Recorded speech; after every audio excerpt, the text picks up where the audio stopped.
And welcome to another edition of South Texas Crossfire. Bienvenido a todos mis amigos que hablan nuestro idioma español. Bienvenido a mes amis que parlent le français. Y bienvenido mis amigos que falam portugués. We're here at Instituto Cultural Hispano. And right here, we've got all of this beautiful, as you can see behind me, the flags, costumes, things that have been donated from so many countries. And I'm honored to be here. We're going to be, in a moment, interviewing somebody. And I thought that it would be very important to go ahead and talk about the justice system.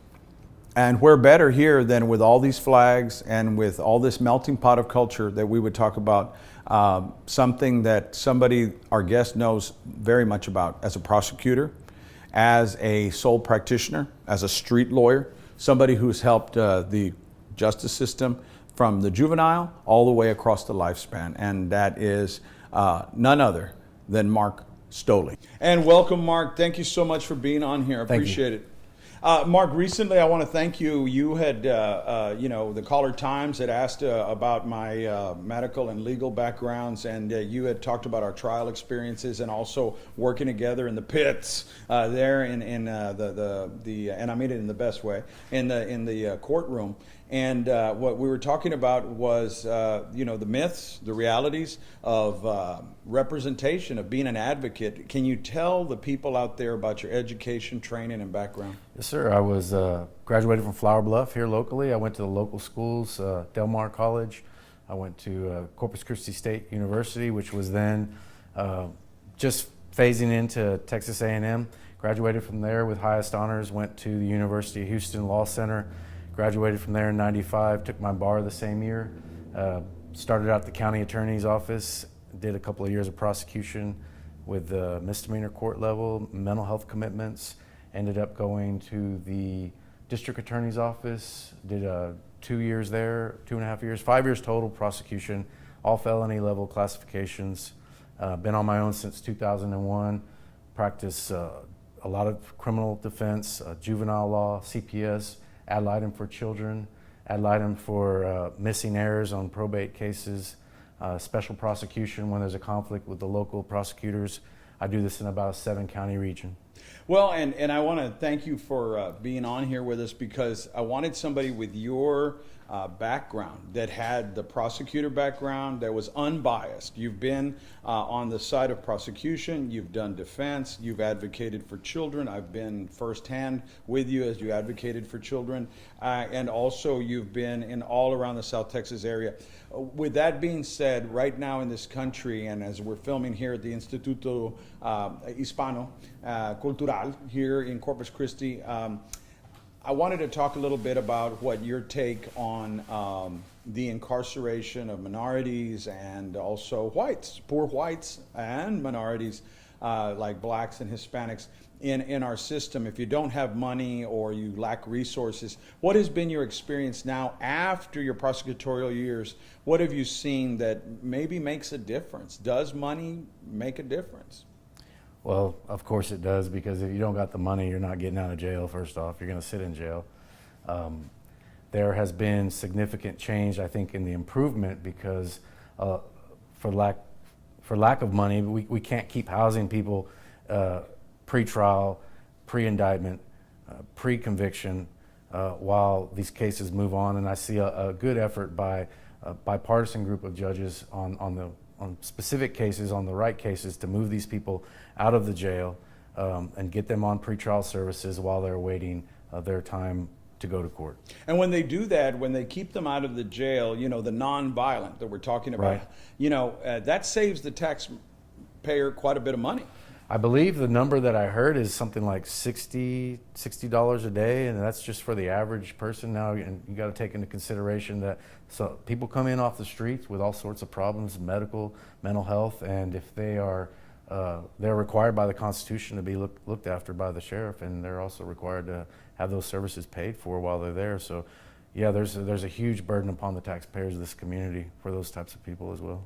So would it be fair to say that you're in favor with the nonviolent? This is what we're focusing on people, marijuana, things. I know that the DA has done a great job, Mark Gonzalez, of kind of making it more realistic on the marijuana charges. where a lot of them are getting pretrial diversion. Can you tell us a little bit about the range of punishments when people get a pretrial diversion versus a deferred adjudication? I know I get that question a lot, but from somebody with your background, former prosecutor and also a defense lawyer, can you explain the difference between what pretrial is versus deferred? Yes, in the interest of justice, the community, and looking at the background, the circumstances of the offense, and specific cases where you have a person who is young with a lack of criminal history, low-level offender.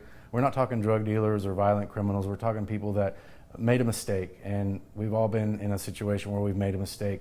The question is, engineering forward socially, do we want to make this person a burden on the community insofar as not being able to get a job, insofar as not being able to hold a license, insofar as not being able to get credentials to be able to work in a certain trade?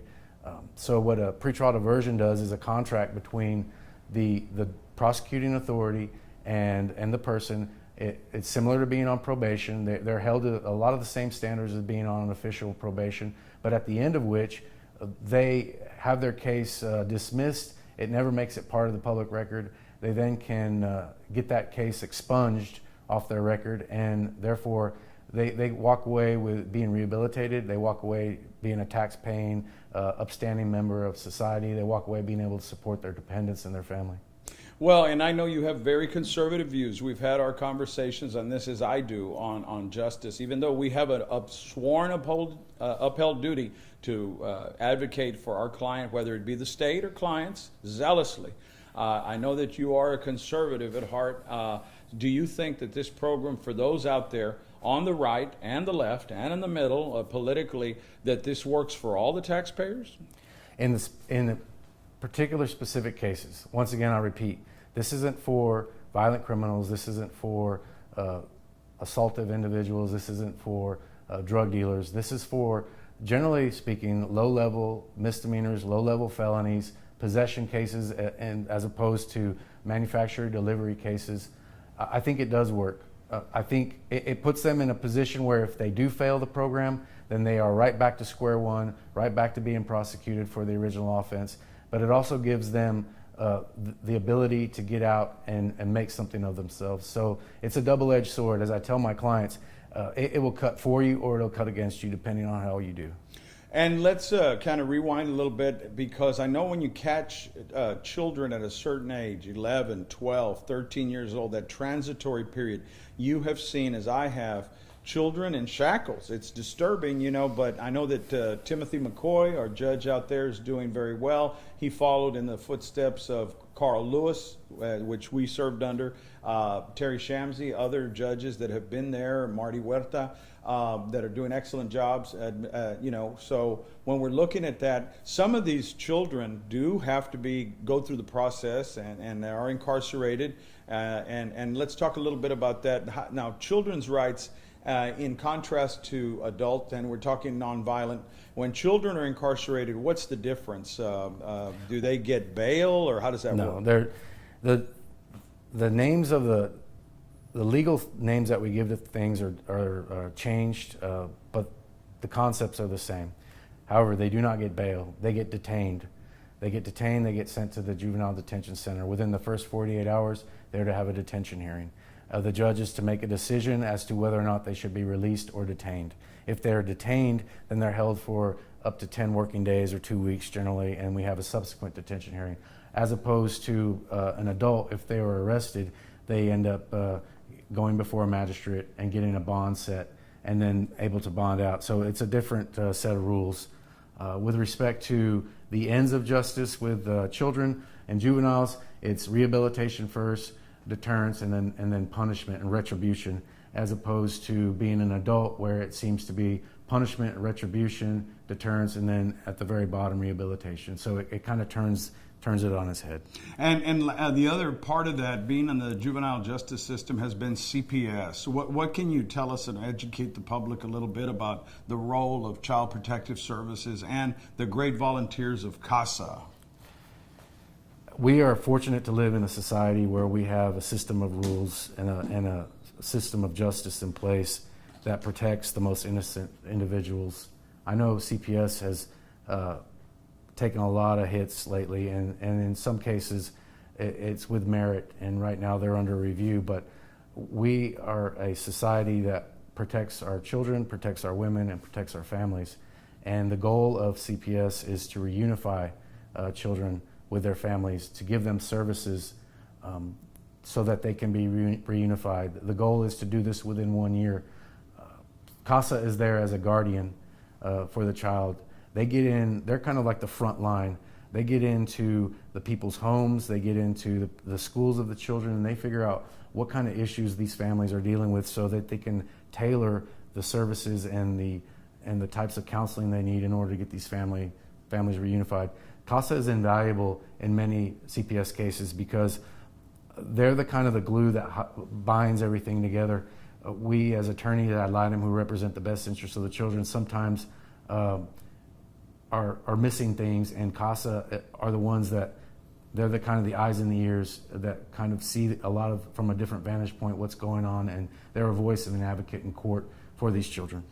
Well, and I couldn't agree more. I want to take this opportunity to thank both CASA and also the Children's Advocacy Center of the Coastal Bend and Joe Benavides, his honor, that has done a lot of work. I know that you're working closely with him and been starting to look at that because really being in the position he's in, he's worked with children quite a bit, and the truancy. I know that you have a great passion for that, but I really want to zoom out right now, and many people have this perception of lawyers, the billboards, nothing wrong with it, billboards, commercials, personal injury, doing all that. You don't do any of that. You started out, you went to one of the best law schools in the United States. You're a homegrown guy.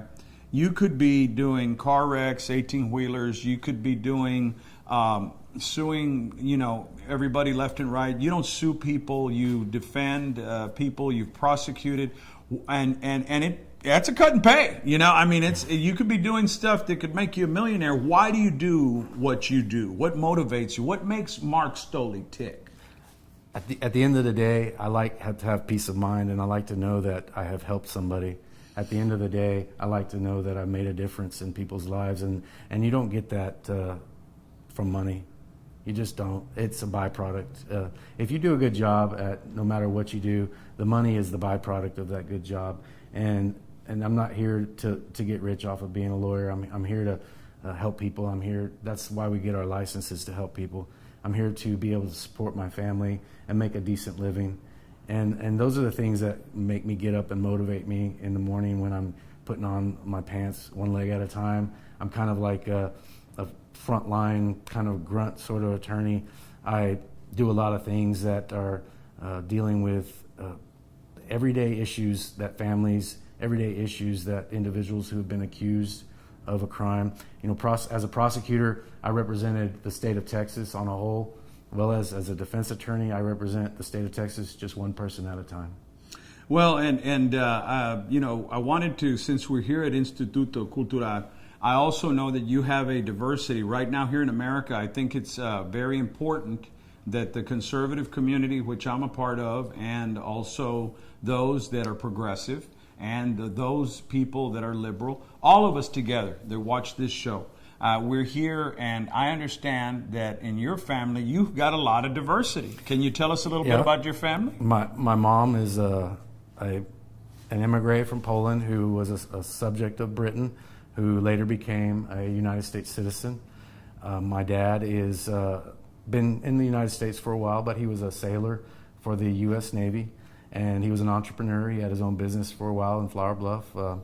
He taught me the importance of education and making a good, honest living. And my in-laws, my wife's family, I've been married for 18, going on 19 years now. I have 3 children. My wife's father is from Austria, and he's an electrical engineer. And my mother-in-law, is from Mexico. And they are both the types of people that make this country great. They work hard. They've worked hard all their life. Their story is an amazing story of love. One knowing German and not Spanish, the other knowing Spanish and not German. Yet they found themselves in the factories of Chicago and fell in love, and the rest is history. Well, and I mean, entonces entiendes un poquito de español, right? You understand I a little know, Spanish. I know a little. I need a lot more practice. Más práctica. Yeah, but so do most of us here in Corpus Christi, you know. You know, I wanted people to kind of get to know you because we need more attorneys like Mark Stoley. We need more people that are like street lawyers that are out there in the trenches fighting for the children, fighting for those that are accused, and also that had that experience as prosecutors. What would be the magic number if people wanted to have questions or call you or follow up with you? What is your magic number? My office number is 361-884-3311. I can be reached by my email as well at mwstolley@yahoo, and it's STOLLEY, mwstolley@yahoo.com. And that's 884-3311. Yes, sir. All right. Well, we want to take this time to thank everybody who participated so well in Hispanic Heritage Month. It's been an honor for me to bring out Instituto Cultural. In fact, we're having our big shindig annually. Please stop by this great museum. I couldn't think of a better guy to bring on than somebody whose suegra es de Mexico. And he's got Austrian, and he's got everybody here. It's a multicultural, just like here. We got 30 flags representing all of the people. We are a melting pot, and we don't want to be divided. We need to be together. We need to build bridges, not walls, ladies and gentlemen. So I wanted to bring on attorney Mark Stoley, and I hope that you won't be a stranger. Mark, did you come and visit us some more? Yes, I will. Because I want him to be a great source of information on legal questions that we may have. And if you have questions for him, the magic number is 884-3311 or mwstolley@yahoo.com. I'd like to say that our similarities are greater than our differences. Well said. And this is South Texas Crossfire. We're going to take a break. When we come back, we're going to talk to somebody from Ecuador, and we're going to find out what Instituto is up to now that we've got this food truck sort of thing going on at Galvan now regularly. We're going to have food trucks that you can come and have lunch at, and we want to take this opportunity to thank Instituto for being a part of that. So we'll be right back.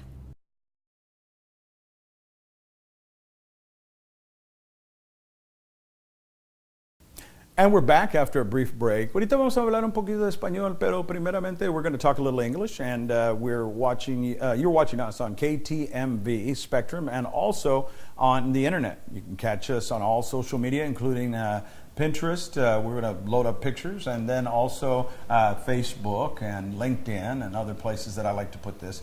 And I wanted to bring on a special guest, one of the people that really helps out Instituto of the Instituto Hispano. Now tell me the official name of this beautiful museum. Instituto Cultura Hispanica. Okay, and your name, ma'am?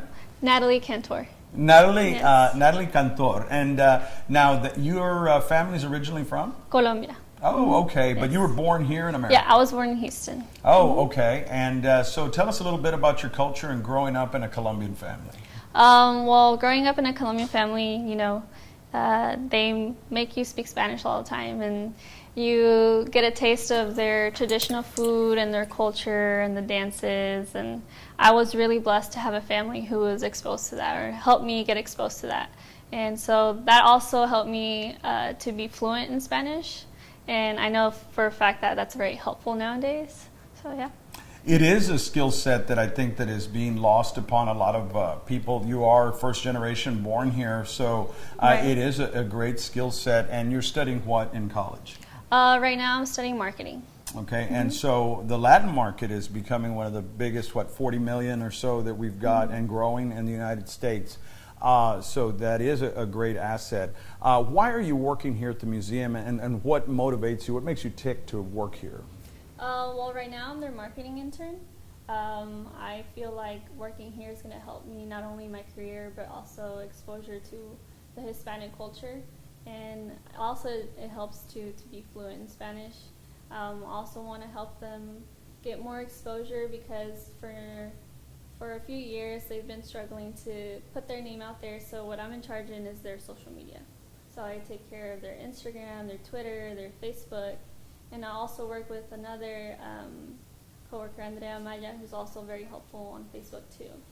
Well, and I'm glad that we're being able to film this, and it will be on social media, and hopefully you can get that word out there a lot better than I can. I'm no marketing major, I'm a lawyer. But tell us a little bit about, we've got some footage that we've got from a previous interview. Tell us a little bit about the museum and what we have here. Okay, so this museum was constructed in 1905. It had a previous location 9 blocks down south of this actual location now. But in 1927, it was moved here. It was going really good. In 1974, they wanted to demolish the museum. But fortunately, Nueces County was able to get a committee to save it in 1977. 20 years later, it was awarded to the Instituto de Cultura Hispanica, and a year later, it was open to the public in October 1998. How many cultures are represented here, more or less, in this museum that's so beautiful? It has so many things that have been donated by so many beautiful people. Honestly, I want to say every Hispanic country that you can think of, in South America, Central America, Mexico, any place, and even the Philippines, who's also had a lot of Spanish conquerors come into their country years ago, is also presented here in the museum as well. Que bom, vocês também que são brasileiro, that we even have some representation from Brazilians. And so we are really honored to have this from Brazil, all of Colombia, and Mexico. And a lot of people just think of Mexico, but actually it's like 30 countries at least that are here, correct? What would you like to tell the people out there about, and you know, we're not trying to get political here, but the climate right now has been a little bit separated. What would you say about, what would you envision as a way to bring us more together than apart, especially here in South Texas? Honestly, I feel like people should know, first of all, know that it's not just Mexico, that it's so many people here that represent so many countries. And I feel like if we come closer together, we can be stronger than what we are now. And I know for a fact that the museum isn't only open for the public to see, but there's so many benefits. And even if you're a student here and you're Hispanic, like, we give scholarships as well. So reaching out to not just the adults, but the younger generation as well. And then when they heard scholarship, I'm sure everybody said, what? Yeah, because you know, people are working hard for their, and I encourage all Hispanics, Latinos, wherever, you just take a class. Get the first step in a journey is the first step. Get there. And it doesn't matter how you get there, but just keep going. Where do you see yourself in 5 years? Well, hopefully I want to go to California, but in Texas I do want to go either back home or to Austin, if not San Antonio. I'm very open to new places and to get to know other Hispanic cultures there as well. What's the best thing that you've liked about your stay and your cultural studies and also your formal studies here in Corpus Christi? Honestly, in Corpus Christi, since it's smaller, you get to know people more on a private level, so you get in touch and more personally on other people's experiences and where they're from and their kind of culture, since, you know, Colombia is very different from, let's say, Chile or Ecuador or Brazil. So I feel like those are really great opportunities and their experiences I really enjoyed too. Bueno, entonces vamos a cambiar un poquito en el español. Déjame hacer unas preguntas. ¿Por qué estás aquí trabajando aquí en este museo? ¿Por qué te da interés, pasión a estar trabajando aquí? Ahorita yo estoy como una estudiante de Texas A&M Corpus Christi. Soy una estudiante de mercadeo. Me encanta porque, como les he dicho en inglés, que puedo hablar en español muy bien por la ayuda de mis papás. Me interesa mucho por la cultura. Yo también estuve aquí como visitante y como bailarina de un grupo colombiano folclórico en Houston. Y me gustó tanto el ambiente, las cositas que tenían de cada país. Todo estaba muy bonito y pues me gusta que hay personas que les encanta la cultura hispánica. Well, very well said. And this is Joe Flores signing out from South Texas Crossfire. We might get a couple of shots on the way out there with a lovely lady from Ecuador and go outside and see that there are also food trucks and things that are starting here, a project. Can you tell us a little bit about that? So right now we have the Alamano event. It's a food truck festival. So we have a bunch of food trucks out there in the Galvin area, and we have a musician, and we have an open park for families to come and have a picnic and eat and look at the tables that are surrounding the park as well. And this is going to be like a long-term thing, hopefully? Hopefully, yes. Okay, good, good. Well, thank you so much. Appreciate your time. Thank you. And if you have a chance, come by and see this beautiful museum located at, what is the address here? 617 North Chaparral. Okay, we're right here by Salina and right here by the Harbor Playhouse, right across the street. Come by and enjoy this museum, and you appreciate the donations. Thank you for your donations. Suggested donation when you take a tour is $5. It's not bad. We'd love to have you, and it's just absolutely amazing and beautiful. So thank you all for your time, and God bless.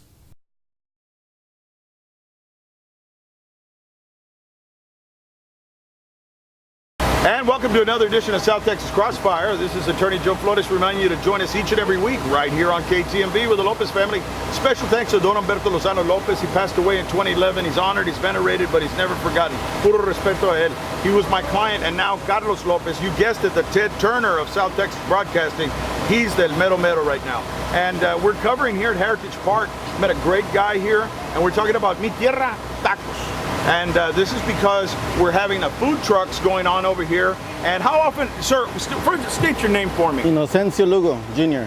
Inocencio Lugo. Yes. Lugo, Mr. Lugo, what is the name of your business? Taquitos Mi Tierra. Okay, now Taquitos Mi Tierra, is that more traditional Mexicano tacos? What makes you different than the taquerias and everybody else in town? Pretty much authentic Mexican food.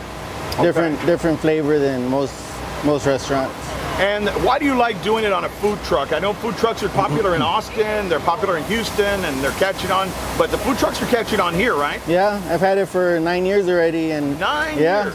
Back then it was just a few of us, but now it's growing. So usted es como un pionero de food trucks aquí en Corpus. yeah, ¿verdad? pretty much. Sí. Okay, and do you have any samples of the food? Can we kind of peek back there in the kitchen right here with our camera? Some mini tacos, Janet. Any mini tacos you can show me? Who are the pretty she's ladies getting back it ready. there? Yeah. We'll try a mini taco here in a minute. And anyway, so tell me a little bit about this event. Y'all used to be in front of the Bayfront. Now it's over here at Heritage Park. So why did you all move? I guess they just wanted to try something different, maybe because this is part of history. So the Galvan house and everything. Yeah. So and how much business have you been getting with this new move? well, it just started like 30 minutes ago, so it's kind of slow, but hopefully it'll pick up. Well, hopefully too. I'm going to Yeah. load this up, and we're going to get it on YouTube, and I'm going to put a picture to have everybody come over for the lunch trade right now. The other thing, Mr. Lugo, is when you take on a business like this, I mean, just like any other, there's expenses, employees, everything else. What other hurdles do you have to go through with the city, your permits and everything else? How does that work? Yeah, pretty much is the inspections and the city permits, health department Wow. permits. May I? Yeah, go ahead. Oh, no. There's hot sauce too. No, man, I want to pay for it, brother. I mean, you guys, yeah, we'll take care of it. But look at this That's right right. here. Guys, you've got to come check out this food truck. And where else are you guys during the week that we can find you? We're just different areas. You can find us on Facebook, facebook.com/mini tacos. And when you're going to different locations, you'll load that up so people that follow you on Facebook can find you.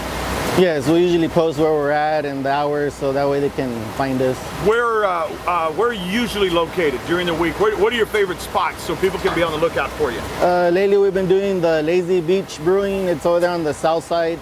Oh, And then yeah. pretty much the Alamano Food Truck Festival, Selena Festival. Oh, wow. I don't know, man. This is too good. Get behind me, Satan. I dropped some of it, but I'm going to try it anyway, eh? Oh, my God. This is the best. You guys got to try this. There's our torta right here. Oh, wow. Now, I don't need any more food, but I tell you what. You guys out there that are hungry, let me tell you, this is worth it. Come find them, Mi Tierra. And again, on Facebook, what can we find you all on? It's Mi Tierra Facebook, Tacos. yeah, Taquitos Mi Tierra, or also facebook.com/mini tacos.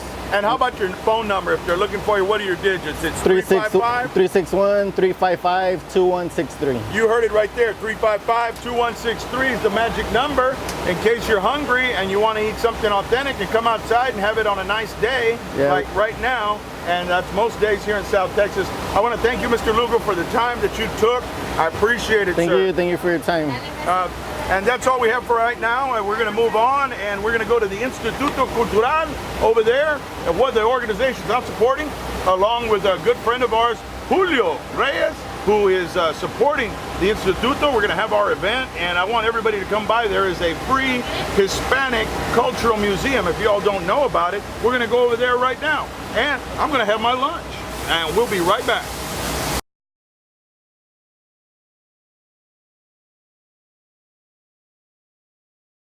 Y bienvenidos otra vez a South Texas Crossfire.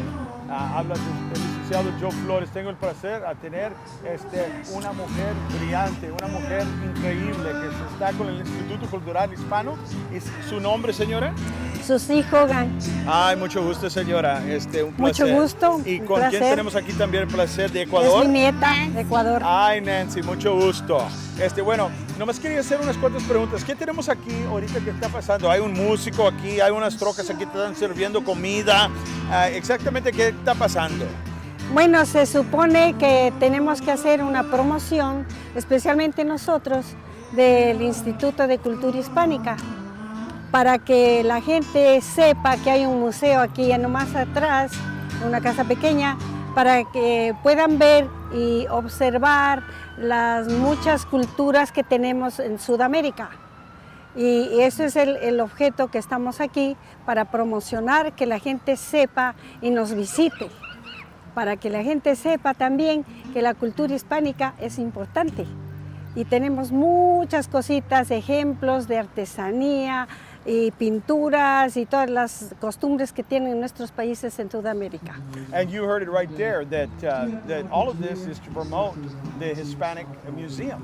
And one of these things is to show the artisans, to show the flags. And we've got a picnic out here. People can come out here and eat, have lunch. We've got a musician playing, and we have these beautiful people. What do we have here? ¿Qué tenemos aquí en la mesa aquí? Vamos a demostrar aquí en esta mesa. ¿Qué tenemos exactamente aquí? Aquí, comenzando por este lado, tenemos, nuestra información, que la gente pueda tomar las muestras de camisetas con las cosas que tenemos en Ecuador. No se puede traer tanto, porque tenemos muchas clases de pájaros y también clases de indios que hacen artesanía, hacen estas cosas en telares.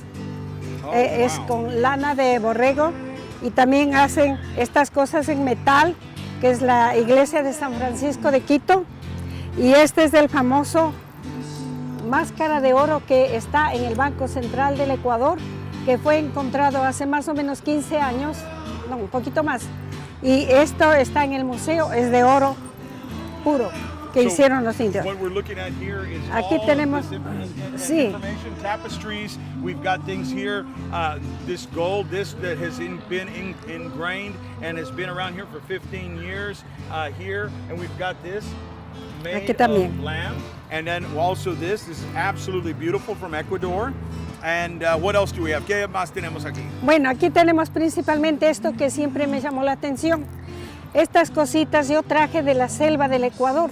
Está hecho con semillas de ciertas plantas y con fibra de una planta también. Fiber of a plant and seeds from different plants. Exactly.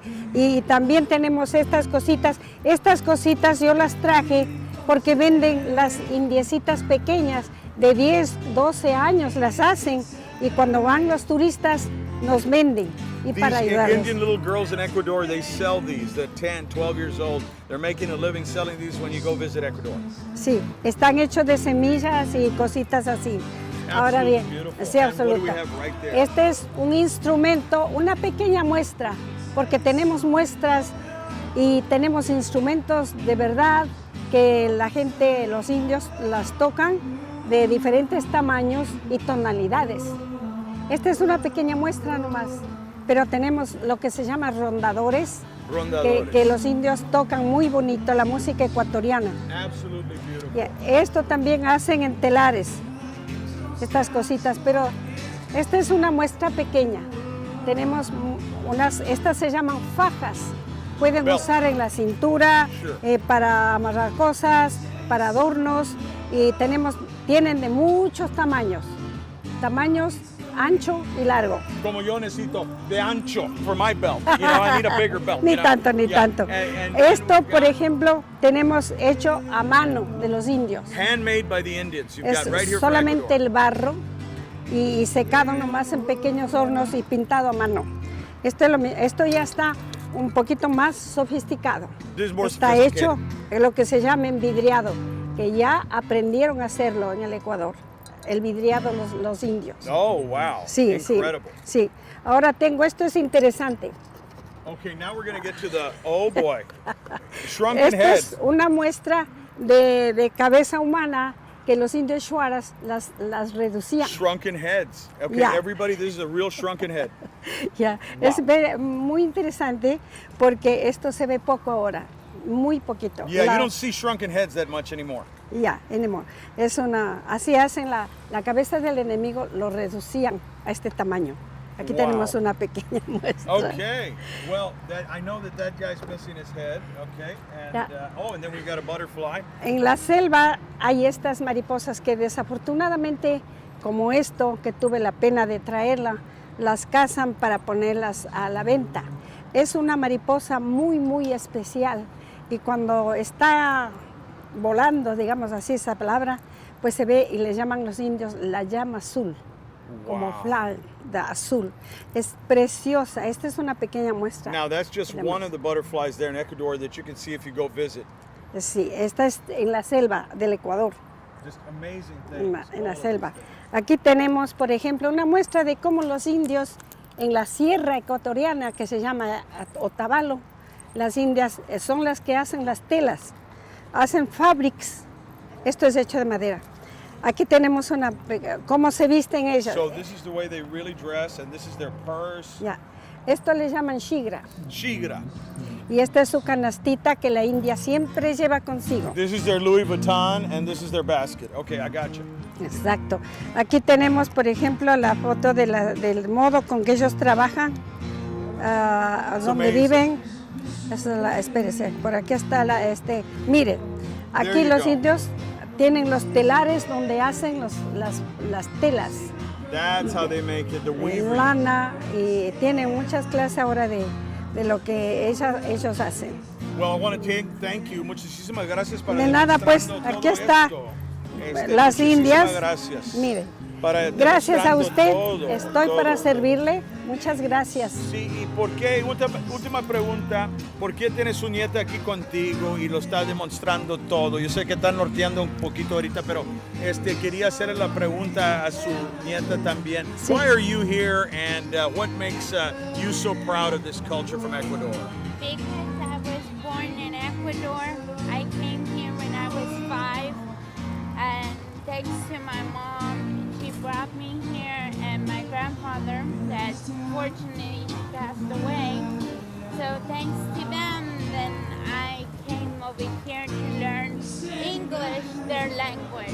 And you speak it very well. And let me tell you, well, we're glad we're here. And come by and visit the Instituto because you won't regret it. Instituto de Cultura Hispanica. And we're going to have a great event tomorrow and be joining us. Unfortunately, by the time that you visit this, it will be gone. But the thing is that we have one every year. And plus, you've got a museum that you can visit for $5. Come by. That's just the sort of suggestion to come by. You can absolutely tour everything. You got a great person we just interviewed that will show you the museum. And you've seen some of the great art. Just one example of at least 30 countries. So I want to thank them and thank you all again. Muchísimas gracias a You're ustedes. welcome. Thank De you. nada. Thank you. Ha sido un placer. Gracias. All right, and we're out of time. Thank you all and God bless.